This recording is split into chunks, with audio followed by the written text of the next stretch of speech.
আজি শ্ৰাৱণী পৰিক্ৰমাৰ second day মাতৃ সন্মিলন কৰি আহিলোঁ। আচলতে যিহেতু দেওঘৰৰ পৰা অহা বেছি দিন হোৱা নাই, দেওঘৰত আচাৰ্যদেৱৰ পৰা যিবোৰ কথা শুনিলোঁ তেওঁৰ ওচৰত বহি, সেইবোৰ আৰু মানে এতিয়া ৰেকৰ্ডিং কৰি নথ'লে কিছুদিন পিছত পাহৰি যাম অট'মেটিক। সেইকাৰণে ভাবিলোঁ যে ৰেকৰ্ডিংটো কৰিয়ে থওঁ।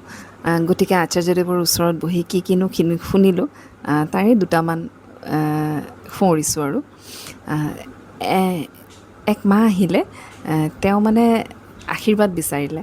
আচলতে আশীৰ্বাদ মানেতো অনুশাসনবাদ, সেইটোতো জানাই যায় যে আমি ঠাকুৰৰ অনুশাসনবাদখিনি যদি মানি চলোঁ সেইখিনিয়ে মূল কথা।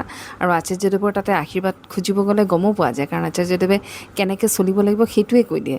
যে কোনোবাই যদি পঢ়াৰ কাৰণে আশীৰ্বাদ খুজিব যায়, যদিও আমি শব্দটো আশীৰ্বাদ ইউজ কৰোঁ, তেওঁ কিন্তু সেই অনুশাসনবাদ বা সেই ডিচিপ্লিনখিনি কৈ দিয়ে যে কি মেইনটেইন কৰিব লাগিব, পঢ়াটো ৰিকল কৰিব লাগিব বা এনেকৈ বিভিন্ন ষ্টেপ ৱাইজ তেওঁ কৈ দিয়ে, লিখি লিখি পঢ়িব লাগিব।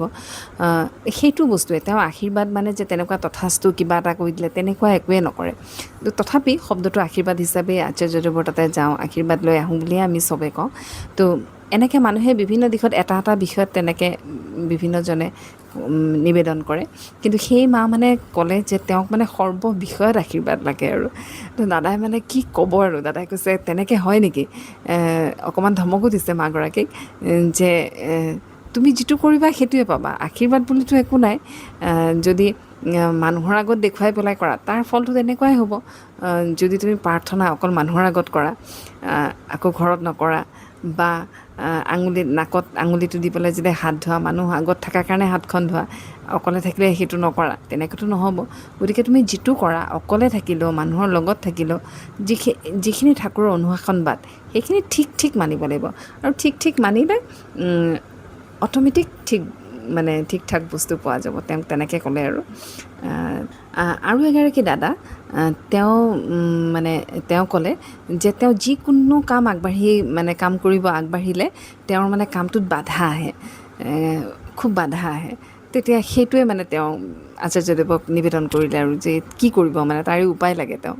তো আচাৰ্যদেৱে কৈছে যে বাধাটো আহিবই, আমি বাচি থকা মানেই বাধা সেইদিনাখনেই নোহোৱা হ'ব যিদিনাখন আমি মৰি যাম। মৰি যাম তেতিয়া আৰু একো বাধা নাথাকে আমাৰ জীৱনত। গতিকে যেতিয়ালৈকে বাচি থকা বাধা আহি আছে মানে আমি বাচি আছোঁ, মিনিংটো সেইটোৱে আৰু। আচাৰ্যদেৱে কৈছে আপোনালোকে যে ইয়াতে বহি আছে, অকণমান পিছতে কিবা এটা বাধা আহিব, মানে ৱাছৰুমত যাব লগা হ'ব আপোনালোকৰ। তাৰ অলপ পিছতে তাৰে পৰা আহিয়ে, টয়লেটৰ পৰা আহিয়ে আপোনালোকৰ অলপ পিছতে আহি যদি ইয়াতে বহিলে অকণমান পিছতে পিয়াহ লাগিব, তাৰে অকণমান পিছত আৰু এটা বাধা আহিব, আপোনালোকৰ ভোক লাগিব।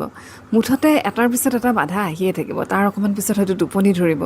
গতিকে বাচি থকা মানে বাধা আছেই আৰু। আচাৰ্যদেৱে খুব ধুনীয়াকৈ তেনেকৈ বুজাই দিলে। আৰু কিন্তু বিভিন্ন কথা কৈছিলে, কিবা প্ৰফেশ্যনেল ষ্ট্ৰাগল, তাৰপিছত টাৰ্গেট ষ্ট্ৰাগল, এনেকুৱা ধৰণৰ বিভিন্ন কথা কৈছিলে। চব কথাটো আমি বুজি নাপাওঁ, গতিকে মই যিখিনি বুজি পাইছোঁ আৰু তাতে বহি থাকি প্ৰথম সেইখিনি কথা কৈছে।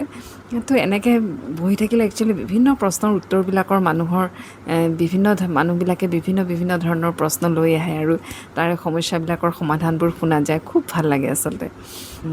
তেতিয়াহ'লে আজিলৈ ইয়াতেই এৰিছোঁ। নমস্কাৰ, জয় গুৰু।